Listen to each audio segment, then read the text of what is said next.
ಭಾಗಿಯಾಗುವ ಎಸ್ ಸೌಹಾರ್ದ ಸಂಚಾರದಿ ನೈಜ ಪ್ರೀತಿಯನ್ನು ತಿಳಿದುಕೊಳ್ಳು ಮಾನವ. ಎಸ್ ಸೌಹಾರ್ದ ಸಂಚಾರದಿ. ಇಂದಿನ ಈ ಒಂದು ಕಲುಷಿತ ಸಮಾಜದಲ್ಲಿ ಹಿಂದೂ ಮುಸ್ಲಿಂ ಕ್ರೈಸ್ತ ಪಕ್ಷ ಪಂಥ ಭೇದವಿಲ್ಲದೆ ನಾವು ಮಾನವರು ಅಂತ ಹೇಳುವಂತಹ ಬದುಕಬೇಕಾದಂತಹ ಒಂದು ಅನಿವಾರ್ಯತೆ ನಮ್ಮ ಮುಂದೆ ಇರುವಾಗ, ಈ ಪ್ರಪಂಚದಲ್ಲಿ ಅಶಾಂತಿ ಅಸಹಿಷ್ಣುತೆ ಇರುವಂತಹ ಸಂದರ್ಭದಲ್ಲಿ ಅದನ್ನೆಲ್ಲ ತೊಡೆದು ನಾವು ಮಾನವೀಯತೆಯನ್ನು ಬೆಸೆಯೋಣ ಅಂತ ಹೇಳುವಂತಹ ಒಂದು ದೊಡ್ಡ ಸಂದೇಶದೊಂದಿಗೆ ಸಹೋದರತೆಯನ್ನ ಸಾಮರಸ್ಯವನ್ನ ಈ ನಾಡಿನಲ್ಲಿ ಬಿತ್ತಬೇಕು. ಈ ಬಿತ್ತಿದಂತಹ ಬೀಜ ನಮ್ಮ ಮುಂದಿನ ಜನಾಂಗಕ್ಕೆ ಕೂಡ ಒಂದು ಒಳ್ಳೆಯ ಸಂದೇಶವನ್ನ ನೀಡಬೇಕು ಅಂತ ಹೇಳುವ ದೃಷ್ಟಿಯಲ್ಲಿ ಇವತ್ತು ಈ ಒಂದು ಸೌಹಾರ್ದ ಸಂಚಾರ, ಸೌಹಾರ್ದ ನಡಿಗೆ ಸುಳ್ಯದ ಪ್ರಮುಖ ಬೀದಿಗಳಲ್ಲಿ ಸಾಗಿ ಬಂದಿದೆ. ಎಲ್ಲ ಧರ್ಮಗಳ ಮುಖಂಡರುಗಳು, ಸಾಮಾಜಿಕ ಮುಖಂಡರುಗಳು ಇದರಲ್ಲಿ ಭಾಗವಹಿಸ್ತಾ ಇದ್ದಾರೆ. ಬಹುಶಃ ಅತ್ಯಂತ ಈ ಒಂದು ಮಳೆಯ ಸಂದರ್ಭದಲ್ಲಿ ಕೂಡ ಹೆಜ್ಜೆಗೆ ಹೆಜ್ಜೆ ಹಾಕುತ್ತಾ, ಕೈಗೆ ಕೈ ಹಿಡಿಯುತ್ತಾ, ನಾವು ಸಹೋದರರು, ನಾವು ಸಾಮರಸ್ಯದ ಸಂಕೇತ ಅಂತ ಹೇಳುವಂತಹ ದೃಷ್ಟಿಯಲ್ಲಿ ನಾವೆಲ್ಲರೂ ಒಂದೇ ತಾಯಿಯ ಮಕ್ಕಳು, ಈ ಭಾರತ ಮಾತೆಯ ಮಕ್ಕಳು ಅಂತ ಹೇಳುವಂತಹ ದೃಷ್ಟಿಯಲ್ಲಿ ಈ ಭೂಮಿಗೆ, ಈ ನಾಡಿಗೆ, ಈ ದೇಶಕ್ಕಾಗಿ ನಮ್ಮನ್ನು ಸಮರ್ಪಿಸಲು ಸಿದ್ಧ ಅಂತ ಹೇಳುವಂತಹ ಒಂದು ಸಂದೇಶದೊಂದಿಗೆ ಸಾಗಿ ಬಂದಂತಹ ಈ ಒಂದು ಸೌಹಾರ್ದ ಸಂಚಾರ. ಕರ್ನಾಟಕ ರಾಜ್ಯ ಸುನ್ನಿ ಯುವಜನ ಸಂಘ ಕಳೆದ 31 ವರ್ಷಗಳಿಂದ ಈ ಒಂದು ಸೌಹಾರ್ದದ ಸಂದೇಶವನ್ನು ನಮ್ಮ ಕಾರ್ಯಕರ್ತರಿಗೆ, ಊರಿನ, ನಮ್ಮ ನಾಡಿನ, ಕರ್ನಾಟಕದ, ಇಡೀ ಭಾರತದ ಎಲ್ಲ ಜನತೆಗೂ ಕೂಡ ಸೌಹಾರ್ದ ಸಂದೇಶವನ್ನು ಹೇಳಿಕೊಡ್ತಾ ಬಂದಿದೆ. ನಮಗೆ ಗೊತ್ತಿರಬಹುದು, ಇದು ಕರ್ನಾಟಕ ರಾಜ್ಯ ಸುನ್ನಿ ಯುವಜನ ಸಂಘದ ಪ್ರಥಮ ಸೌಹಾರ್ದ ವೇದಿಕೆಗಳಲ್ಲ. ಲಕ್ಷಾಂತರ ಕಾರ್ಯಕರ್ತರು ಸುನ್ನಿ ಯುವಜನ ಸಂಘಕ್ಕೆ ಇದೆ, ಹಲವು ಯೂನಿಟ್ಗಳಿದೆ, ಹಲವು ಜಿಲ್ಲೆಗಳಲ್ಲಿ ಸುನ್ನಿ ಕಾರ್ಯಕರ್ತರು SOS ನ ಜಿಲ್ಲಾ ಸಮಿತಿಗಳಿದೆ. ಆ ಎಲ್ಲ ಲಕ್ಷಾಂತರ ಕಾರ್ಯಕರ್ತರಿಗೆ ಅವರಿಗೆ ನೀಡುವಂತಹ ತರಗತಿಗಳು, ಅವರಿಗೆ ನೀಡುವಂತಹ ಬೋಧನೆಗಳು ಎಲ್ಲವೂ ಕೂಡ ಅದು ಸೌಹಾರ್ದದ ಬೋಧನೆಗಳಾಗಿದೆ. ಅದರಿಂದಲೇ ಲಕ್ಷಾಂತರ ಯುವ ಪಡೆಯನ್ನು, ಸೌಹಾರ್ದದ ಪಡೆಯನ್ನು ಕರ್ನಾಟಕ ರಾಜ್ಯ ಸುನ್ನಿ ಸ್ಟೂಡೆಂಟ್ಸ್ ಫೆಡರೇಷನ್ ನಮ್ಮ ಕರ್ನಾಟಕ ರಾಜ್ಯಕ್ಕೆ ನಾವು ನೀಡಿದ್ದೇವೆ. ನಿಮಗೆ ಗೊತ್ತಿರಬಹುದು, ಖಂಡಿತವಾಗಿಯೂ ಈ ನಡೆದಿರುವಂತಹ ಈ ಒಂದು ಸೌಹಾರ್ದ ಸಂಚಾರ ಇದು ಯಾವತ್ತೂ ವಿಫಲಗೊಳ್ಳುವುದಿಲ್ಲ ಎಂಬುದನ್ನು ನಮಗೆ ಕಳೆದ 2-3 ದಿನಗಳಲ್ಲಿ ನಡೆದಂತಹ ನಮ್ಮ ಸಂಚಾರದ ವೇಳೆಯಲ್ಲಿ ಜಾತಿ, ಮತ, ಪಂಗಡಗಳನ್ನು ಎಲ್ಲವನ್ನು ಬದಿಗಿಟ್ಟುಕೊಂಡು ನಾನು ಭಾರತೀಯ, ನಾನು ಒಂದು ಮಾನವ, ನಾನು ಮನುಷ್ಯ ಎಂಬ ನಿಟ್ಟಿನಲ್ಲಿ ನಮ್ಮ ಎಲ್ಲ ಜನಾಂಗದವರು ಇದಕ್ಕೆ ಕೈ ಜೋಡಿಸಿದ್ದಾರೆ. ಖಂಡಿತವಾಗಿಯೂ ಇದು ಯಶಸ್ವಿಯಾಗಲಿದೆ. ಇದು ಒಂದು SOS ನ ಸಮಾರಂಭ, ಈ ನಡಿಗೆ, ಈ ಸಂಚಾರದ ಸಮಾರಂಭ ಆಗಿರಬಹುದು. ಖಂಡಿತ ಇದು ಯಾವತ್ತೂ ಕೂಡ ಇಲ್ಲಿಗೆ ನಾವು ಕೊನೆಗೊಳಿಸುವುದಿಲ್ಲ. ಮುಂದೆಯೂ ಕೂಡ ನಮ್ಮ ಎಲ್ಲಾ ಕೇಂದ್ರಗಳಲ್ಲೂ ಈ ಒಂದು ಸೌಹಾರ್ದದ ವೇದಿಕೆಗಳನ್ನು ಒಟ್ಟು ಮಾಡಿ ಸೌಹಾರ್ದ, ಈ ಹಿಂದೆ ನಮ್ಮಡೆಯಲ್ಲಿರುವಂತಹ ಸೌಹಾರ್ದದ ಒಂದು ವಾತಾವರಣ ಖಂಡಿತವಾದ ಎಲ್ಲ ಊರುಗಳಲ್ಲಿ, ಎಲ್ಲ ಕಡೆಗಳಲ್ಲಿ, ಎಲ್ಲ ಜಿಲ್ಲಾ ಕೇಂದ್ರಗಳಲ್ಲಿ ಅದೇ ರೀತಿ ಯೂನಿಟ್, ಅದೇ ರೀತಿ ನಮ್ಮ ಎಲ್ಲ ಸಂವಿಧಾನಗಳಲ್ಲೂ ಕೂಡ ಈ ಒಂದು ಸೌಹಾರ್ದದ ಈ ಒಂದು ವೇದಿಕೆಯನ್ನು ರಚಿಸಿ ಇನ್ನು ಮುಂದೆ ನಮ್ಮ ಕರ್ನಾಟಕದ ರಾಜ್ಯದಲ್ಲಿ, ಅದರಲ್ಲೂ ಕೂಡ ಉಡುಪಿ ಮತ್ತು ದಕ್ಷಿಣ ಕನ್ನಡ ಅತಿ ಸೂಕ್ಷ್ಮವಾದ ಪ್ರದೇಶಗಳಲ್ಲಿ ಯಾವತ್ತೂ ಕೂಡ ಕೋಮು ಗಲಭೆಗಳು ನಡೆಯಬಾರದು. ಒಂದು ಮನುಷ್ಯ ಇನ್ನೊಂದು ಮನುಷ್ಯನನ್ನು ಕೊಲ್ಲುವಂತಹ ಅವಸ್ಥೆಗಳು ಯಾವತ್ತೂ ಕೂಡ ನಮಗೆ ಬರಬಾರದು. ಪರಸ್ಪರ ಕಾಣುವಾಗ ಮುಗಲ್ನಗೆಯಿಂದ ಸಲಾಂ ಹೇಳಿ ಹಸ್ತಲಾಘವ ನೀಡಿ ಎಲ್ಲರೂ ಕೂಡ ಒಗ್ಗಟ್ಟಾಗಿ ಬದುಕುವಂತಹ ಒಂದು ಸಂದರ್ಭ ಖಂಡಿತವಾಗಿಯೂ ನಮಗೆ ಬರಬೇಕಾಗಿದೆ. ಅದಕ್ಕಾಗಿದೆ ಸುನ್ನಿ ಯುವಜನ ಸಂಘ ಈ ಒಂದು ಸಂಚಾರವನ್ನು ಏರ್ಪಡಿಸಿರುವುದು. ಖಂಡಿತ ಇದು ವಿಫಲವಾಗುವುದಿಲ್ಲ. ಕಾರಣ ಏನೆಂದರೆ ನಿಮಗೆ ಗೊತ್ತಿರಬಹುದು, ನಮ್ಮ ನೇತಾರರಾದ ಸುಲ್ತಾನ್ AP ಅಬೂಬಕರ್ ಮುಸ್ಲಿಯಾರ್ ತವ್ವಲಲ್ಲಾಹು ಉಮ್ರ ಅವರು ನಮ್ಮ ಅವರಾಗಿದೆ ನಮ್ಮ ನಿರ್ದೇಶಕರು, ಅವರಾಗಿದೆ ನಮ್ಮ ಸುಪ್ರೀಂ. ಅವರು ಎಂದು ಇಡೀ ವಿಶ್ವದಲ್ಲಿ ಮಾನವತೆಯನ್ನು ಬೋಧಿಸುವಂತಹ ಕೆಲಸವನ್ನು ಅವರು ಮಾಡುತ್ತಾ ಇದ್ದಾರೆ. ಅವರ ನಿರ್ದೇಶದ ಅಡಿಯಲ್ಲಿ ನಡೆಯುವಂತಹ ಕರ್ನಾಟಕ ರಾಜ್ಯ ಸುನ್ನಿ ಯುವಜನ ಸಂಘ, Sunni students federation, Karnataka Muslim Jamaat ಸೇರಿದಂತೆ ಎಲ್ಲ ಸಂಘಟನಾ ಕುಟುಂಬ ಖಂಡಿತವಾಗಿಯೂ ಅವರ ನಿರ್ದೇಶದಂತೆ ನಡೆಯುವಾಗ ಯಾವತ್ತೂ ಕೂಡ ಈ ಒಂದು ಸಂಘಟನೆಯ ಈ ಒಂದು ಶ್ರಮ ವಿಫಲಗೊಳ್ಳುವುದಿಲ್ಲ ಎಂಬ ವಿಶ್ವಾಸ ಖಂಡಿತ ನಮಗಿದೆ. ಆದ್ದರಿಂದಲೇ ನಮ್ಮ ಇಲ್ಲಿರುವ ಎಲ್ಲ ಮತ ಧರ್ಮದ, ಅದೇ ರೀತಿ ಸಾಂಸ್ಕೃತಿಕ, ಅದೇ ರೀತಿ ರಾಜಕೀಯ ನೇತಾರರು ಎಲ್ಲರೂ ಕೂಡ ಈ ಒಂದು ಹೆಜ್ಜೆ, ಸಾವಿರಾರು ಹೆಜ್ಜೆಗಳನ್ನು ನಾವು ಕರ್ನಾಟಕ ಉಡುಪಿಯಿಂದ ಇಲ್ಲಿಯವರೆಗೆ ನಾವು ಲಕ್ಷಾಂತರ ಹೆಜ್ಜೆಯನ್ನು ಹಾಕಿದ್ದೇವೆ. ಇವೆಲ್ಲ ಒಂದೊಂದು ಹೆಜ್ಜೆಗೂ ಕೂಡ ಇನ್ಶಾ ಅಲ್ಲಾಹ್ ಮುಂದಿನ ದಿನಗಳಲ್ಲಿ ನಮಗೆ ಫಲ ಕಾಣಲಿದೆ ಎಂಬ ವಿಶ್ವಾಸ ಖಂಡಿತ ಸುನ್ನಿ ಯುವಜನ ಸಂಘಕ್ಕೆ ಇದೆ ಎಂಬ. ಜೀವನೋಪಾಯಕ್ಕಾಗಿ ದುಡಿಯುವ ವ್ಯಕ್ತಿ ಸಂಜೆ ಮನೆಗೆ ಬರಲು ಧೈರ್ಯ ಇಲ್ಲ. ಯಾರು ಯಾವಾಗ ಯಾರನ್ನು ಬೇಕಾದರೂ ಕೊಲ್ಲಬಹುದು, ಹಲ್ಲೆ ಮಾಡಬಹುದು, ಮಾನಹಾನಿ ಜೀವಹಾನಿಗಳನ್ನು ಮಾಡಬಹುದು. ಇಂಥ ಒಂದು ಸಂದರ್ಭದಲ್ಲಿ ಇದಕ್ಕೆ ಪರಿಹಾರ ಒಂದು ಮಾತ್ರ, ಹೃದಯವಂತಿಕೆ. ನಾವು ಯಾಕಾಗಿ ಇವತ್ತು ಈ ಒಂದು ಸ್ಲೋಗನ್, ಈ ಒಂದು ಧ್ಯೇಯ ವಾಕ್ಯವನ್ನು ಇಟ್ಟುಕೊಂಡಿದ್ದೇವೆ, ಹೃದಯಗಳನ್ನು ಬೆಸೆಯೋಣ. ನಮಗೆ ಜಾತಿ, ಮತ, ಪಕ್ಷ, ಪಂಗಡಗಳೆಲ್ಲ ಇರಬಹುದು. ನಾನೊಬ್ಬ ಮುಸ್ಲಿಮನಾಗಿ ನಾನು ಇರಬೇಕು. ಸೌಹಾರ್ದ ಅಂತ ಹೇಳಿದ್ರೆ ಏನು? ಒಳ್ಳೆಯ ಹೃದಯ. ನಾನೊಬ್ಬ ಮುಸ್ಲಿಮನಾಗಿ ಹಿಂದೂಗಳ ದೇವಾಲಯಕ್ಕೆ ಹೋಗಿ ಪೂಜೆ ಮಾಡುವುದು ಬೇಡ. ಇಲ್ಲಿ ಸ್ವಾಮೀಜಿಗಳಿದ್ದಾರೆ, ಅವರು ಮಸೀದಿಯಲ್ಲಿ ಬಂದು ಟೊಪ್ಪಿ ಇಟ್ಟು ನಮಾಜ್ ಮಾಡೋದು ಬೇಡ. ಅವರು ದೇವಸ್ಥಾನಕ್ಕೆ ಹೋಗಿ ಪೂಜೆ ಮಾಡಲಿ, ಆದರೆ ಮುಸ್ಲಿಮನಾದ ನನ್ನನ್ನು ಮಸೀದಿಗೆ ಹೋಗಲಿಕ್ಕೆ ಬಿಟ್ಟು ಬಿಡಲಿ, ಅದು ಸೌಹಾರ್ದತೆ. ನಾನು ಮಸೀದಿ ಹೋಗಿ ನಾನು ಅಲ್ಲಿ ನಮಾಜ್ ಮಾಡ್ತೇನೆ, ಸ್ವಾಮಿ ದೇವಸ್ಥಾನಕ್ಕೆ ಹೋಗ್ತಾರೆ, ಅವರನ್ನು ಅಲ್ಲಿಗೆ ಹೋಗ್ಲಿಕ್ಕೆ ನಾನು ಬಿಟ್ಟು ಬಿಡಬೇಕು, ಅದು ಸೌಹಾರ್ದತೆ. ಇಂಥ ಒಂದು ಸೌಹಾರ್ದತೆಯಿಂದ ಮಾತ್ರ ಭಾರತ ಇವತ್ತು ಸ್ವತಂತ್ರವಾಗಲಿಕ್ಕೆ ಸಾಧ್ಯ ಆಯಿತು. ಗಾಂಧೀಜಿಯವರು ಹಿಂದೂ ಆಗಿದ್ದರು, ಪಕ್ಕಾ ಹಿಂದೂ. ಡಾಕ್ಟರ್ ಆನಿ ಬೆಸೆಂಟ್ ಕ್ರಿಶ್ಚಿಯನ್ ಆಗಿದ್ದರು. ಅಬುಲ್ ಕಲಾಂ ಆಜಾದ್ ಮೌಲಾನಾ ಮುಸ್ಲಿಮರಾಗಿದ್ದರು. ಆದರೆ ಅವರೆಲ್ಲ ಆಗಿದ್ದುಕೊಂಡೇ ರಾಷ್ಟ್ರದ ವಿಷಯ ಬಂದಾಗ ಅವರು ಭಾರತೀಯರಾಗಿರ್ಬೇಕು. ದೇವನ ವಿಷಯದಲ್ಲಿ ನಾವು ದೇವನ ಅನುಯಾಯಿಗಳಾಗಬೇಕು, ದೇವನ ನಂಬುಗರಾಗಬೇಕು. ದೇಶದ ವಿಷಯ ಬಂದಾಗ ನಾವು ಭಾರತೀಯರಾಗಬೇಕು. ಈ ಒಂದು ಉದ್ದೇಶವನ್ನು ಇಟ್ಟುಕೊಂಡು ಎಲ್ಲ ಕಡೆಗಳಲ್ಲಿ ಬಹಳ ಮುಖ್ಯವಾಗಿ ಯುವಜನರು, ಇವತ್ತು ದಾರಿ ತಪ್ಪುವವರು ಹೆಚ್ಚಾಗಿ ಯುವಜನರು ಇದ್ದಾರೆ. ಅಶುಬಾಬು ಶೋಬತು ಮಿನಲ್ ಜುನೂನ್. ಹುಜೂರ್ ಅಕ್ರಮ್ ಪೈಗಂಬರ್ ಸಲ್ಲಲ್ಲಾಹು ಅಲೈಹಿ ವಸಲ್ಲಂ ಹೇಳಿದರು, ಯೌವನ ಒಂದು ಬಗೆಯ ಹುಚ್ಚು. ಇವತ್ತು ನೀವು ನೋಡ್ತೀರಿ, ಅಡಿಕ್ಷನ್ಸ್ಗಳು, ಡ್ರಗ್ಸ್ ಅಡಿಕ್ಷನ್ ಸೇರಿ ವಿವಿಧ ಅಡಿಕ್ಷನ್ಗಳು. ಯಾರು? ಯುವಕರು. ಯೌವನ ಒಂದು ಹುಚ್ಚಾಗಿ ಎಲ್ಲ ಕೆಡುಕುಗಳಲ್ಲಿ ಯುವಕರನ್ನು ಕಾಣಲಿಕ್ಕೆ ಸಾಧ್ಯ ಆಗ್ತದೆ.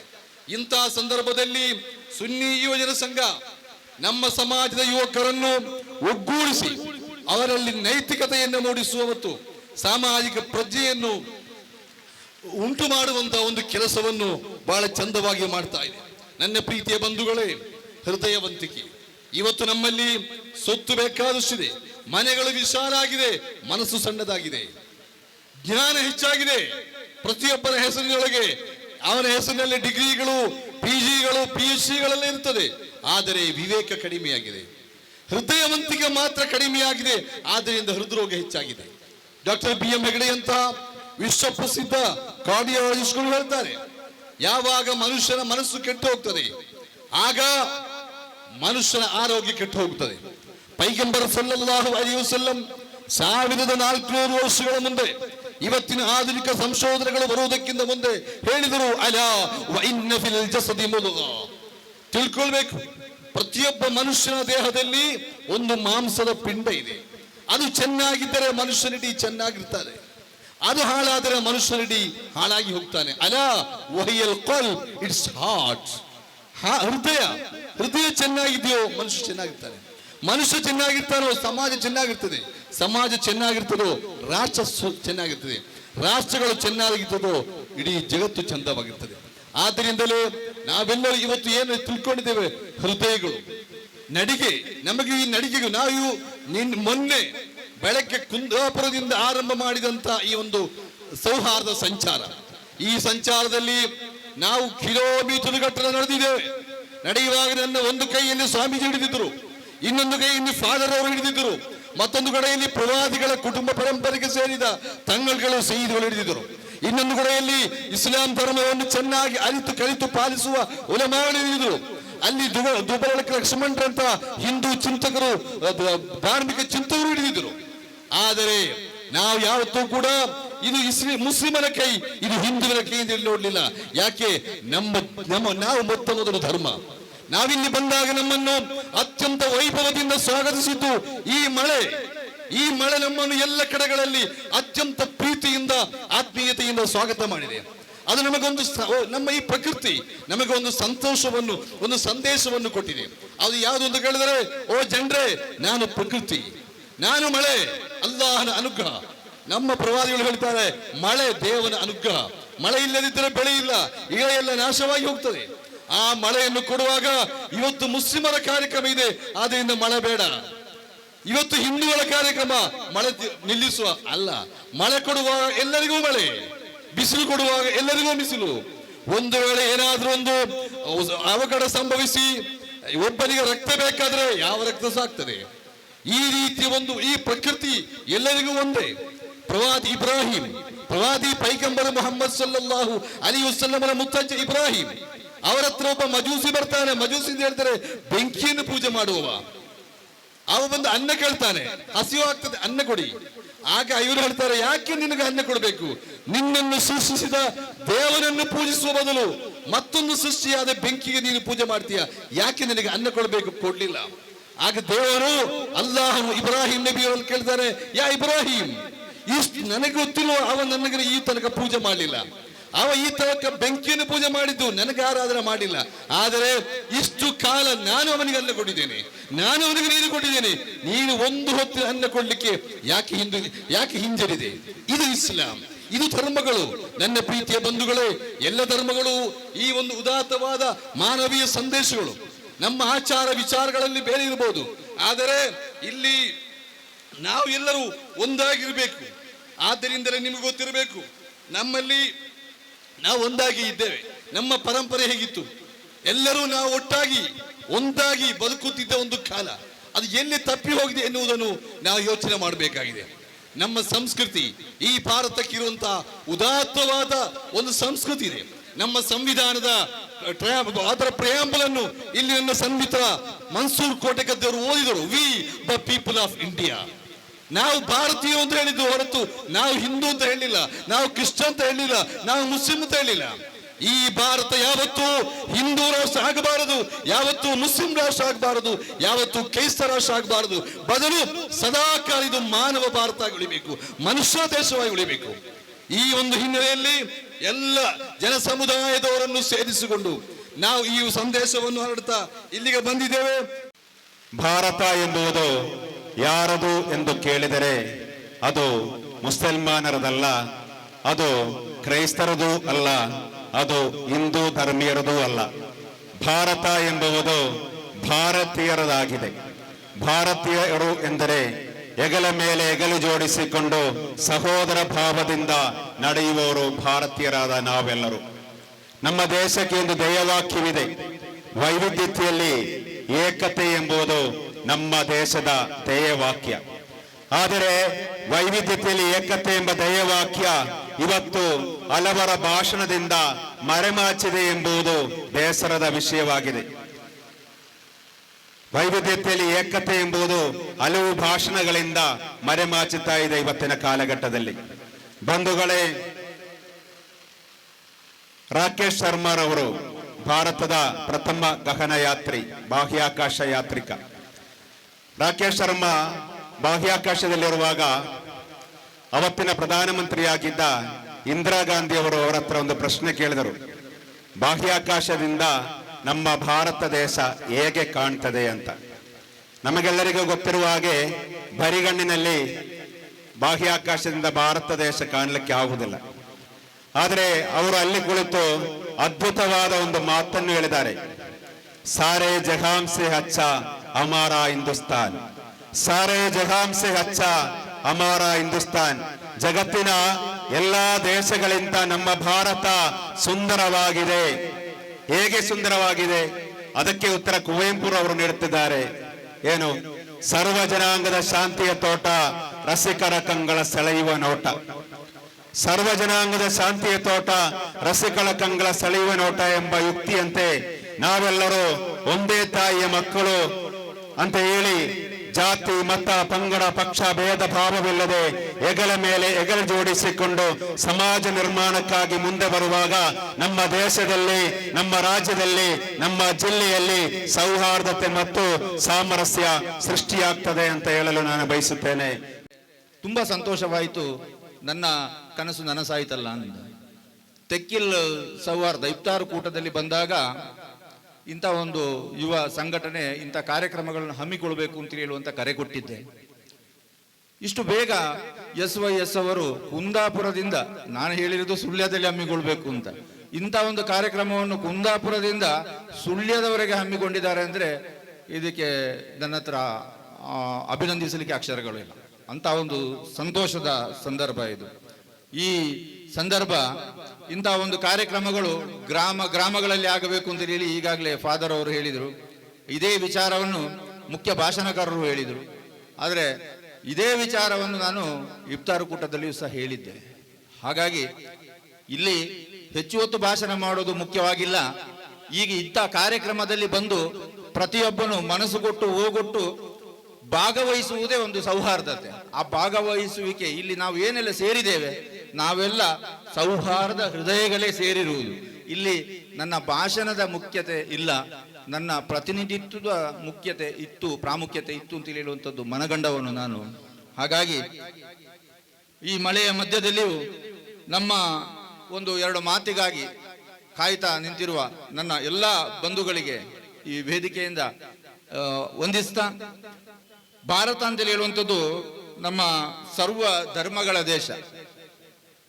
ಇಲ್ಲಿ ನೆಲೆಸಿರುವ ಎಲ್ಲರೂ ಸಮಾನರೆಂಬುದು ಸಂವಿಧಾನದ ಮೂಲ ಆಶಯ. ಬುದ್ಧ, ಬಸವಣ್ಣ, ಅಂಬೇಡ್ಕರ್ ಇವರೆಲ್ಲರೂ ಬೋಧಿಸಿರುವಂಥದ್ದು ಸೌಹಾರ್ದತೆಯನ್ನು. ಎಲ್ಲರೂ ಒಗ್ಗಟ್ಟಾಗಿ ಬಾಳಬೇಕು, ಎಲ್ಲರೂ ಚೆನ್ನಾಗಿರಬೇಕು. ಎಲ್ಲಿ ಸಂವಿಧಾನದ ಆಶಯಕ್ಕೆ ಧಕ್ಕೆಯಾಗದಂತೆ ನಾವು ಜೀವನವನ್ನು ನಡೆಸಬೇಕಾದದ್ದು ನಮ್ಮ ಕರ್ತವ್ಯ. ಒಬ್ಬ ಹಿಂದೂ ಧರ್ಮದ ಒಬ್ಬ ಪ್ರಮುಖನಾಗಿ, ಒಂದು ಹಿಂದೂ ದೇವಸ್ಥಾನದ ಒಬ್ಬ ಪ್ರಮುಖನಾಗಿ ನಾನೊಂದೆರಡು ದೃಷ್ಟಾಂತಗಳನ್ನು ಈ ಸಂದರ್ಭದಲ್ಲಿ ಹೇಳಲಿಕ್ಕೆ ಬಯಸ್ತೇನೆ. ನಾನು ಆಗ ಈ ಒಂದು ಮೆರವಣಿಗೆಯಲ್ಲಿ ಬಸ್ ಸ್ಟ್ಯಾಂಡ್ ಹತ್ರದಿಂದ ಇಲ್ಲಿ ತನಕ ಬರಬೇಕಾದ್ರೆ ಒಬ್ಬ ವಯಸ್ಸಿನಲ್ಲಿ ಅತ್ಯಂತ ಹಿರಿಯ, ಬಹುಶಃ ಒಂದು 75-80 ವರ್ಷ ಆಗಿರ್ಬೋದು, ಅಂತಹ ಒಬ್ಬ ವ್ಯಕ್ತಿ, ಮುಸಲ್ಮಾನ ವ್ಯಕ್ತಿಯೊಬ್ಬರು ನಮ್ಮೊಂದಿಗೆ ಹೆಜ್ಜೆ ಆಗ್ತಾ ಇದ್ರು.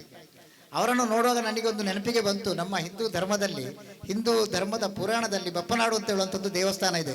ಬಹುಶಃ ಎಲ್ರಿಗೂ ಗೊತ್ತಿರ್ಬೋದು. ಬಪ್ಪನಾಡು ಕ್ಷೇತ್ರ ಮಹಾತ್ಮೆ ಯಕ್ಷಗಾನ ನೋಡಿದವರು ಬಹುಶಃ ಯಾರೂ ಇರಲಿಕ್ಕಿಲ್ಲ. ಆ ಯಕ್ಷಗಾನದಲ್ಲಿ ನಮ್ಮ ದುರ್ಗಾ ಪರಮೇಶ್ವರಿ ದೇವಿ, ಹಿಂದೂ ಧರ್ಮದ ಆರಾಧ್ಯ ದೈವವಾದಂಥ ದುರ್ಗಾ ಪರಮೇಶ್ವರಿ ದೇವಿ ಓರ್ವ ಬಪ್ಪ ಬ್ಯಾರಿ ಅಂತ ಹೇಳುವಂಥ ಒಬ್ಬ ಮುಸಲ್ಮಾನ ವರ್ತಕನಿಗೆ ರಾತ್ರಿ ಪ್ರತ್ಯಕ್ಷವಾಗಿ ನನ್ನ ದೇವಸ್ಥಾನವನ್ನು ನೀನು ಕಟ್ಟಿಸಬೇಕು ಅಂತ ಹೇಳುವಂಥ ಒಂದು ವರವನ್ನು ಮತ್ತು ಬೇಡಿಕೆಯನ್ನು ಕೊಡ್ತಾಳೆ. ಅದೇ ರೀತಿ ಆ ದೇವಸ್ಥಾನವನ್ನು, ಬಪ್ಪನಾಡು ದುರ್ಗಾ ಪರಮೇಶ್ವರಿ ದೇವಸ್ಥಾನವನ್ನು ನಿರ್ಮಾಣ ಮಾಡಿ ಕೊಟ್ಟವರು ಬಪ್ಪ ಬ್ಯಾರಿ ಅಂತ ಹೇಳುವಂಥ ಒಬ್ಬ ಮುಸಲ್ಮಾನ ವ್ಯಾಪಾರಿ. ಇವತ್ತಿಗೂ ಅದು ಪುರಾಣದಲ್ಲಿ ಇದೆ, ಕಥೆಗಳಲ್ಲಿ ಇದೆ, ನಮ್ಮ ಹಿಂದೂ ಧರ್ಮದ ಇತಿಹಾಸ ಅಥವಾ ಪುರಾಣದಲ್ಲಿ ಇದೆ. ಅದನ್ನು ಯಾರೂ ಪ್ರಶ್ನೆ ಮಾಡಲಿಕ್ಕಿಲ್ಲ, ಅದು ಸತ್ಯ. ಇವತ್ತಿಗೂ ಕೂಡ ಬಪ್ಪ ಬ್ಯಾರಿ ಅಂತ ಹೇಳುವಂಥ ವ್ಯಕ್ತಿಗೆ ಅಥವಾ ಅವನ ಪರಂಪರಾನುಗತವಾಗಿ ಮುಂದಕ್ಕೆ ಬಂದಂಥ ಅವನ ವಂಶದಿಂದ ಬಂದಂಥ ವ್ಯಕ್ತಿಗಳಿಗೆ ವಿಶೇಷವಾದ ಗೌರವ ಇದೆ. ಸ್ನೇಹಿತರೆ, ಸಿಕ್ಕಾಪಟ್ಟೆ ಉಷ್ಣತೆ ಏರಿದಾಗ ಪ್ರಕೃತಿ ಮಳೆ ಸುರಿಸುವುದರ ಮೂಲಕವಾಗಿ ಬ್ಯಾಲೆನ್ಸ್ ಮಾಡ್ತದೆ, ತಂಪು ಮಾಡ್ತದೆ. ಬೇಸಿಗೆಯಲ್ಲಿ ಸಾಮಾನ್ಯ ಮಾರ್ಚ್ ತಿಂಗಳಲ್ಲಿ, ಫೆಬ್ರವರಿ, ಮಾರ್ಚ್, ಏಪ್ರಿಲ್ ತಿಂಗಳಲ್ಲಿ ಸಹಿಸಲಿಕ್ಕೆ ಸಾಧ್ಯ ಇಲ್ಲ ಅನ್ನುವಂಥ ಒಂದು ಸೆಕೆ ಉಂಟಾಗಿ ಫ್ಯಾನ್ ಹಾಕಿದ್ರೆ ಆಗುದಿಲ್ಲ, ಎಸಿಯಲ್ಲಿ ಕೂತ್ಕೊಳ್ಳಿಕ್ಕೆ ಆಗುದಿಲ್ಲ ಅನ್ನುವ ಸ್ಥಿತಿ ಬಂದಾಗ ಸಂಜೆ ಧಾರಾಕಾರ ಮಳೆ ಸುರಿಯುತ್ತದೆ. ಅಂದ್ರೆ ಪ್ರಕೃತಿಯ ಉಷ್ಣತೆಯನ್ನ ಪ್ರಕೃತಿಯ ಬ್ಯಾಲೆನ್ಸ್ ಮಾಡ್ತದೆ. ನಮ್ಮ ಒಳಗೆ ಅಹಂಕಾರದ ಉಷ್ಣತೆ ತುಂಬಿದೆ. ಇದನ್ನು ತಣಿಸುವುದು ಹೇಗೆ ಅಂತ ಕೇಳಿದ್ರೆ, ನೀವು ಈ ರೀತಿಯಾಗಿ ಒಂದು ಹೃದಯಗಳ ಸಂಗಮದ ಈ ಒಂದು ರ್ಯಾಲಿ ಮಾಡುವುದರ ಮೂಲಕವಾಗಿ ತಂಪು ಮಾಡುವ ಕೆಲಸ ಮಾಡಿದ್ದೀರಿ. ಅದಕ್ಕೋಸ್ಕರವಾಗಿ ನಾಡಿನ ಎಲ್ಲರ ಪರವಾಗಿ ನಿಮಗೆ ಶುಭಾಶಯಗಳು ಸಲ್ತದೆ. ಇನ್ನು ಎರಡು ವಿಚಾರ ಹೇಳ್ತೇನೆ. ತಪ್ಪು ಯಾರು ಮಾಡಿದ್ರೆ ತಪ್ಪು, ಸರಿ ಎಲ್ಲಿದ್ರು ಸರಿ. ಇದನ್ನು ಎಲ್ಲರೂ ಅರ್ಥ ಮಾಡ್ಕೊಳ್ಬೇಕು. ತಪ್ಪು ಯಾರು ಮಾಡಿದ್ರು ತಪ್ಪು, ಸರಿ ಎಲ್ಲಿದ್ರು ಸರಿ. ಇವತ್ತು ಸಮಸ್ಯೆ ಏನಾಗಿದೆ ಅಂತ ಕೇಳಿದ್ರೆ, ತಪ್ಪುಗಳನ್ನ ಮತ ಮತ್ತು ಧರ್ಮದ ಹೆಸರಿನಲ್ಲಿ ಸಮರ್ಥನೆ ಮಾಡುವ ಒಂದು ಗುಂಪು. ಸರಿಯನ್ನು ಯಾರು ಮಾಡಿದ್ರು ಅವ ಆ ಧರ್ಮದವ ಮಾಡಿದ, ಹಾಗಾಗಿ ಅದು ಸರಿಯಲ್ಲ ಹೇಳುವಂತ ಇನ್ನೊಂದು ಗುಂಪು. ಇದು ಎರಡೂ ಅಶಾಂತಿಗೆ ಕಾರಣ ಆಗ್ತಾ ಉಂಟು. ಆಗೊಬ್ಬರ ಮಾತಾಡ್ತಾ ಒಂದು ಸಲಹೆ ಕೊಡೋದನ್ನು ಕೇಳಿದೆ, ಹಿಂದೂ ಸಂಘಟನೆಗಳು ಕೂಡ ಮಾಡಬೇಕು ಅಂತ. ಹಿಂದೂ ಧರ್ಮಕ್ಕೆ ಅಧಿಕೃತವಾಗಿ ಯಾವ ಸಂಘಟನೆಗಳು ಇಲ್ಲ. ಸರಿ sir, M B Sadashiva sir, Hindu ಧರ್ಮಕ್ಕೆ ಯಾವ ಸಂಘಟನೆಗಳು ಇಲ್ಲ. ಹಿಂದೂ ಧರ್ಮವನ್ನು ಯಾವ ಸಂಘಟನೆಗಳು ಪ್ರತಿನಿಧಿಸುವುದಿಲ್ಲ. ಹಿಂದೂ ಧರ್ಮವನ್ನು ಪ್ರತಿನಿಧಿಸುವುದು ಜಗದ್ಗುರು ಪೀಠಗಳು. ಹಾಗಾಗಿ ನಾವು ಶೃಂಗೇರಿ ಜಗದ್ಗುರು ಪೀಠ ಅಂತ ಹೇಳ್ತೇವೆ. ನಾವು ನಮಗೆ ಮಾರ್ಗದರ್ಶನ ಬೇಕಾಗುವುದು ಯಾವ ಸಾಮಾಜಿಕವಾದ ಸಂಘಟನೆಗಳಿಂದ ನಮಗೆ ಬೇಕಾಗುವುದು ಮಾರ್ಗದರ್ಶನ ಮಾಡಬೇಕಾಗುವುದು ಜಗದ್ಗುರು ಪೀಠಗಳು. ನಾವು ಅದನ್ನು ನಂಬಿರುವವರು. ನೀವು ಒಂದು ಮಾತು ಹೇಳಿದ್ರಿ, ವಸುದೆಯೇ ಕುಟುಂಬ. ನಾನು ಮುಂದುವರಿಸ್ತೇನೆ, ಹೃದಯಗಳನ್ನು ಬೆಸೆಯೋಣ ಅಂತ ಹೇಳಿದ್ರಿ. ನಾನು ಹೇಳ್ತೇನೆ, ಹೃದಯಗಳನ್ನು ಬೆಸೆಯೋಣ, ವಸುಧಾ ಕುಟುಂಬ ರಚಿಸೋಣ. ನನ್ನ ಧರ್ಮ ಅದು, ವಸುದೈವ ಕುಟುಂಬ ಅಂತ ಹೇಳಿದ ಧರ್ಮ ನನ್ನದು. ನನ್ನ ಸನಾತನ ಹಿಂದೂ ಧರ್ಮ ವಸುದೆಯ ಕುಟುಂಬ ಅಂತ ಹೇಳಿದೆ. ಹಾಗಾಗಿ ಇಲ್ಲಿರುವ ಹೆಸರು ಬೇರೆ ಇದೆ, ಬಣ್ಣ ಬೇರೆ ಇದೆ, ಬಟ್ಟೆ ಬೇರೆ ಇದೆ, ಆಹಾರ ಪದ್ಧತಿ ಬೇರೆ ಇದೆ, ಆಚಾರ ಪದ್ಧತಿ ಬೇರೆ ಇದೆ, ಆರಾಧನಾ ಪದ್ಧತಿ ಬೇರೆ ಇದೆ, ನಂಬಿಕೆಯ ಪದ್ಧತಿ ಬೇರೆ ಇದೆ. ಆದರೆ ನಾವೆಲ್ಲ ಒಂದು ಕುಟುಂಬವಾಗಿದ್ದೇವೆ. ಇಲ್ಲಿ ಸೇರಿರತಕ್ಕಂಥ ಎಲ್ಲ ನನ್ನ ಸಹೋದರರೇ ಮತ್ತು ಪತ್ರಿಕಾ ಮಾಧ್ಯಮದವರೇ, ನಿಮ್ಮನ್ನು ಸ್ವಲ್ಪ ಸಪರೇಟ್ ಮಾಡಿದ್ದೇನೆ, ಬಾಕಿ ಎಲ್ಲ ನನ್ನ ಸಹೋದರರೇ ಮತ್ತು ಪೊಲೀಸ್ ಇಲಾಖೆಯವರಿದ್ದಾರೆ. ಪೊಲೀಸ್ ಇಲಾಖೆಯವರು ಬಹುಶಃ ಇವತ್ತು ವಿಡಿಯೋ ಮಾಡ್ತಾ ಇದ್ದಾರೆ. ರಾಜಕೀಯ ಭಾಷಣ ಮಾಡುವಾಗ ಹೇಗೂ ಮಾಡ್ತಾರೆ, ಧಾರ್ಮಿಕ ಭಾಷಣ ಮಾಡುವ ಸಂದರ್ಭದಲ್ಲಿ ಅವರು ಬಹಳಷ್ಟು ಅಲರ್ಟ್ ಆಗಿರ್ತಾರೆ. ಯಾರು ಏನು ಮಾತಾಡ್ತಾರೆ ಅನ್ನುವಂಥದ್ದನ್ನು ಬಹಳ ಸ್ಪಷ್ಟವಾಗಿ ತೆಗೆದುಕೊಂಡು ಹೋಗ್ತಾ ಇದ್ದಾರೆ. ಅವರಿಗೆ ನಿರ್ದೇಶನ ಕೂಡ ಇರತಕ್ಕಂಥದ್ದು ಅಂಥದ್ದೇ. ಬಹುಶಃ ಇಲ್ಲಿ ಕೂಡ ಅಂಥದ್ದೇನಾದ್ರು ಮಾತಾಡ್ತಾರ ಅಂತ ಭಾವನೆ ಅವರ ಹತ್ರ ಇರ್ಬೋದು. ಯಾವ ಒಂದು ಮಾತನ್ನು ಯಾವ ಗೆಸ್ಟ್ಗಳು ಕೂಡ ನಿಮಗೆ ಏನು ಕಮ್ಯುನಲ್ ಹಾರ್ಮನಿಗೆ ತೊಂದರೆ ಆಗತಕ್ಕಂಥ ಮಾತನ್ನು ಮಾತಾಡತಕ್ಕಂಥ ವ್ಯಕ್ತಿಗಳು ಇಲ್ಲಿ ಯಾರೂ ಇಲ್ಲ. ಇಲ್ಲಿ ಬದಲಾಗಿ ನಿಮ್ಮ ಕೆಲಸಕ್ಕೆ ಸಪೋರ್ಟ್ ಮಾಡತಕ್ಕಂಥ ಜನ, ಏನು ಸೌಹಾರ್ದತೆಯನ್ನು ಬೆಳೆಸಬೇಕು ಅನ್ನುವಂಥದ್ದಕ್ಕೆ ನೀವು ಇರ್ತೀರಾ, ನೀವು ಸೌಹಾರ್ದತೆಯನ್ನು ಕಾಪಾಡಿಕೊಂಡು ಬರಬೇಕು, ಶಾಂತಿಯನ್ನು ಕಾಪಾಡಿಕೊಂಡು ಬರಬೇಕು ಅಂತ ಮಾತಾಡುವಂಥದ್ದಕ್ಕೆ ತಾವಿರತಕ್ಕಂಥದ್ದು. ಹಾಗೆ ನಾವು ಕೂಡ ಇಲ್ಲಿ ನಿಮ್ಮ ಜೊತೆಗೇ ನಾವಿರತಕ್ಕಂಥ ಕೆಲಸಗಳನ್ನು ನಾವು ಮಾಡ್ತಾ ಇದ್ದೇವೆ. ಬಹುಶಃ ದೇಶದಲ್ಲಿ ಯಾವುದಕ್ಕೂ ಬಡತನ ಇಲ್ಲ, ಯಾವುದಕ್ಕೂ ತೊಂದರೆ ಇಲ್ಲ, ದೇಶದಲ್ಲಿ ಎಲ್ಲವೂ ಇದೆ. ನಮ್ಮ ದೇಶದಲ್ಲಿ ಯಾವುದಕ್ಕೂ ಕೊರತೆ ಇಲ್ಲ ಅಂತ ಮತ್ತು ನಾವು ಹೇಳಬಹುದು. ಆದರೆ ಕೊರತೆ ಇದೆ. ಯಾವುದಕ್ಕೆ ಕೊರತೆ ಇದೆ? ನಾವು ಸೌಹಾರ್ದತೆಯಿಂದ ಬಾಳ್ವೆ ಮಾಡುವಂಥದ್ದಕ್ಕೆ. ನಾವೆಲ್ಲರೂ ಹೋಗಿ ವೇದಿಕೆಯಲ್ಲಿ ಮಾತಾಡತಕ್ಕಂಥ ಸಂದರ್ಭದಲ್ಲಿ ಅವ್ರು ಏನು ಮಾತಾಡ್ತಾರೋ, ಏನು ಶುರುವಾಗುತ್ತೋ ಅನ್ನುವಂಥ ಭಾವನೆಗಳು ಕೆಲವೊಂದು ಕಡೆಗಳಲ್ಲಿ ಕಾಣ್ತಾ ಇದೆ. ಹಾಗಾಗಿ ಸೌಹಾರ್ದತೆಯನ್ನು ಕಾಪಾಡತಕ್ಕಂಥದ್ದೇ ಬಹುಶಃ ದೇಶಕ್ಕೆ ಸವಾಲಾಗಿದೆ ಅನ್ನುವಂಥ ಸಂದರ್ಭವನ್ನು ಕೂಡ ನಾವು ಕಾಣ್ತಾ ಇದ್ದೇವೆ. ಆಕಾಶಂ ಪತಿತಂ ತೋಯಂ ಯಥೋ ಗಚ್ಚತಿ ಸಾಗರಂ ಸರ್ವದೇವ ನಮಸ್ಕಾರ ಕೇಶವಂ ಪ್ರತಿಗಚ್ಚತಿ ಅಂತ ಹೇಳ್ತೇವೆ. ಆಕಾಶದಿಂದ ಬಿದ್ದ ನೀರು ಕೊನೆಗೆ ಸೇರುವುದು ಸಾಗರಕ್ಕೆ. ನಿನ್ನೆಯಿಂದ ದೋ ಎಂದು ಸುರಿಯುತ್ತಿರುವ ಮಳೆಯಲ್ಲಿ ಈ ನೀರೆಲ್ಲ ಹರಿದು ಹೋಗುವುದು ಸಾಗರಕ್ಕೆ. ನಾವೆಲ್ಲರೂ ನಮಸ್ಕಾರ ಮಾಡೋದು ಏಕದೇವನಿಗೆ. ಅಂಥ ದೇವರ ಶ್ರದ್ಧೆಯಿಂದ ಭಕ್ತಿಯಿಂದ ನಾವು ನಡೆದುಕೊಂಡಾಗ ಎಲ್ಲರಲ್ಲೂ ಸಹೃದಯವನ್ನು ಮೂಡಿಸುವುದಕ್ಕೆ ಸಾಧ್ಯವಾಗ್ತದೆ ಅನ್ನುವಂಥ ಸಂದೇಶವನ್ನು ನೀವು ಕೊಟ್ಟಿದ್ದೀರಿ. ಎಲ್ಲರ ಹೃದಯವನ್ನು ಜೋಡಿಸಿದ್ದೀರಿ. ಅನೇಕ ದೃಷ್ಟಾಂತಗಳನ್ನು ನಾನಿಲ್ಲಿ ಕೇಳಿದೆ. ಅದು ಅಯ್ಯಪ್ಪ ಸ್ವಾಮಿಯಲ್ಲಿ ಹೋದಾಗ ವಾವರನದಾಗಿರಬಹುದು, ಬಪ್ಪನಾಡು ದೇವಸ್ಥಾನದ ಬಗ್ಗೆ ಆಗಿರ್ಬೋದು. ಆದರೆ ನಾನು ಒಂದು ಪತ್ರಿಕೆಯ ಸಂಪಾದಕನಾಗಿದ್ದಾಗ 80ರ ದಶಕದಲ್ಲಿ ಒಂದು ಲೇಖನವನ್ನು ಬರೆದೆ ನಮ್ಮ ಈ ನೆರೆಯ ಗ್ರಾಮವಾದಂಥ ಅಜ್ಜಾವರದ ಮೇನಾಲದ ಬಗ್ಗೆ. ಮೇನಾಲ ದರ್ಗದಲ್ಲಿ ಇವತ್ತಿಗೂ ಕೂಡ ಆ ದರ್ಗದ ಮುಕ್ತೇಸರಾಗಿರುವುದು ಮೇನಾಲ ಗುಡ್ಡಪ್ಪರೆಗಳು ಅನ್ನುವಂಥ ಸತ್ಯವನ್ನು ನಾವು ಅರ್ಥ ಮಾಡ್ಕೊಳ್ಬೇಕು. ನಾವು ದೂರಕ್ಕೆ ಹೋಗಬೇಕಾಗಿಲ್ಲ, ನಮ್ಮ ಪಕ್ಕದಲ್ಲೇ ಈ ರೀತಿಯ ಸೌಹಾರ್ದದ ಸಂಕೇತಗಳಿವೆ. ಈ ದೇಶದ ಅನೇಕ ಐತಿಹ್ಯಗಳನ್ನು ಗಮನಿಸಿ ನೋಡಿ. ನಾವೆಲ್ಲರೂ ಅತ್ಯಂತ ಗೌರವದಿಂದ ಕಾಣುವ ಸೂಫಿಗಳು, ಸಂತರು, ಶಂಕರಾಚಾರ್ಯರು ಏನನ್ನು ಹೇಳಿದರು. ಕಬೀರರಂಥವರು ಒಂದು ಮಾತು ಹೇಳಿದ್ದಾರೆ, ನನಗೆ ಕಾಶಿಯೇ ಮೆಕ್ಕ, ನನಗೆ ರಾಮನೇ ರಹೀಮ ಅಂತ ಕಬೀರರು ಹೇಳಿದರು. ಹಿಂದೂ ಸಾಮ್ರಾಟ್ ಅಂತ ನಾವು ಯಾರನ್ನು ಬಹಳ ಗೌರವದಿಂದ ಕಾಣ್ತೇವೆ. ಹಿಂದೂ ಸಾಮ್ರಾಟ್ ಶಿವಾಜಿಯ ಒಂದು ಆಸ್ಥಾನದಲ್ಲಿ ಅವರ ಅಂಗರಕ್ಷಕರಾಗಿದ್ದ 15 ಮಂದಿಯಲ್ಲಿ 12 ಜನ ಇಸ್ಲಾಂ ಧರ್ಮಕ್ಕೆ ಸೇರಿದವರಿದ್ದರು. ಅವರ ಖಾಸಗಿ ಅಂಗರಕ್ಷಕನಾಗಿದ್ದವನು, ಹಿಂದೂ ಸಾಮ್ರಾಟರ ಖಾಸಗಿ ಅಂಗರಕ್ಷಕನಾಗಿದ್ದವನು ದೌಲತ್ ಅನ್ನುವಂಥ ಸತ್ಯವನ್ನು ನಾವು ಅರ್ಥ ಮಾಡಿಕೊಂಡಿದ್ದೇವೆ.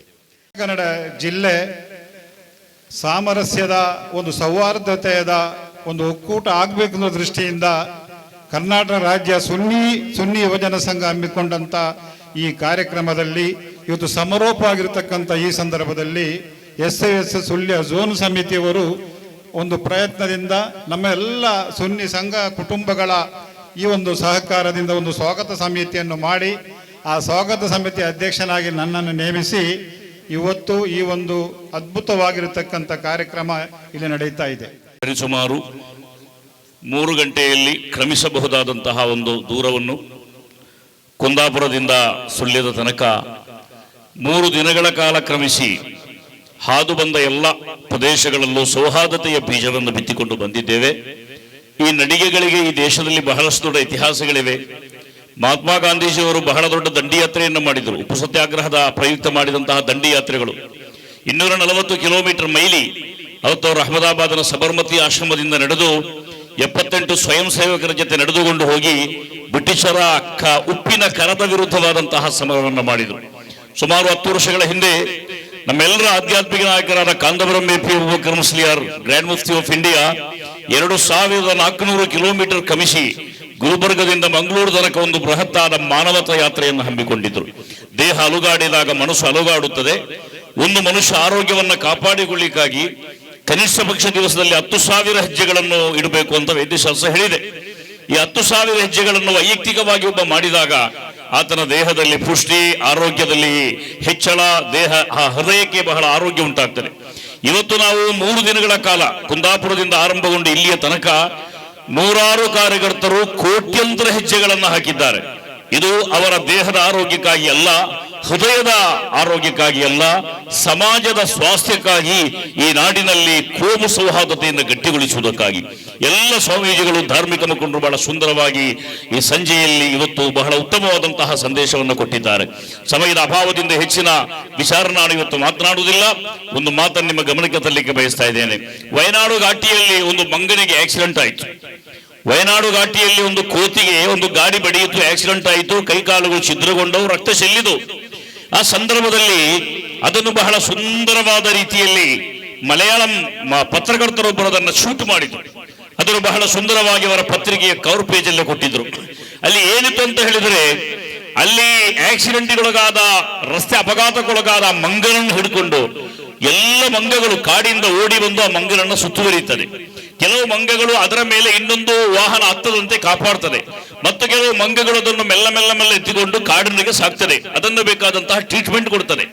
ಈ ರೀತಿಯ ಒಂದು ಫೋಟೋವನ್ನು ಕೇರಳದಲ್ಲಿ ಮಲಯಾಳಂ ಪತ್ರಿಕೆ ಒಂದು ಮುಖ್ಯ ಪುಟದಲ್ಲಿ ಲೀಡಿಂಗ್ ನ್ಯೂಸ್ ಆಗಿ ಹಾಕಿತ್ತು. ಇಲ್ಲಿ ನಾವು ಅರ್ಥ ಮಾಡಿಕೊಳ್ಳಬೇಕಾದ ವಿಚಾರ ಏನೆಂದರೆ, ಮನುಷ್ಯರಿಗೆ ಅಪಘಾತ ಸಂಭವಿಸಿದರೆ, ಕೈಕಾಲು ಊನವಾದರೆ, ಸತ್ತು ಹೋದರೆ, ರಕ್ತ ಚೆಲ್ಲಿದರೆ ಅದರಲ್ಲಿ ಬಂದು ಅಲ್ಲಿ ವಾಟ್ಸಪ್ ಅಲ್ಲಿ ಫೋಟೋ ಕ್ಲಿಕ್ಕಿಸುವ, ವಿಡಿಯೋ ಮಾಡುವಂತಹ ಅವಾಂತರವಲ್ಲದೆ ಆ ಮನುಷ್ಯರನ್ನು ಕನಿಷ್ಠ ಪಕ್ಷ ರಕ್ತಸ್ರಾವದಿಂದ ಸಂರಕ್ಷಣೆ ಮಾಡಲಿಕ್ಕಾದರೂ ಅತ್ಯಂತ ಬೇಗ ಆಸ್ಪತ್ರೆಗೊಂಡು ಹೋಗುವ ಅನ್ನುವ ಚಿಂತೆ ನಮ್ಮ ಮನುಷ್ಯರಿಗೆ ಎಲ್ಲದಾಗಿದೆ. ಕಾಗೆಯೊಂದು ಅಗುಳ ಕಂಡರೆ ಕರೆಯದೆ ತನ್ನ ಬಳಗವನು, ಕೋಳಿಯೊಂದು ಕುಟುಕ ಕಂಡರೆ ಕೂಗಿ ಕರೆಯದೆ ತನ್ನ ಕುಲವನೆಲ್ಲವ.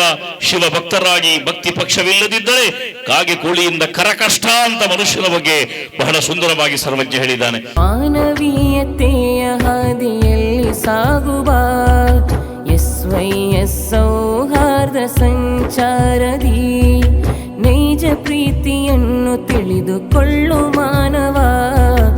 SYS ಸೌಹಾರ್ದ ಸಂಚಾರದಿ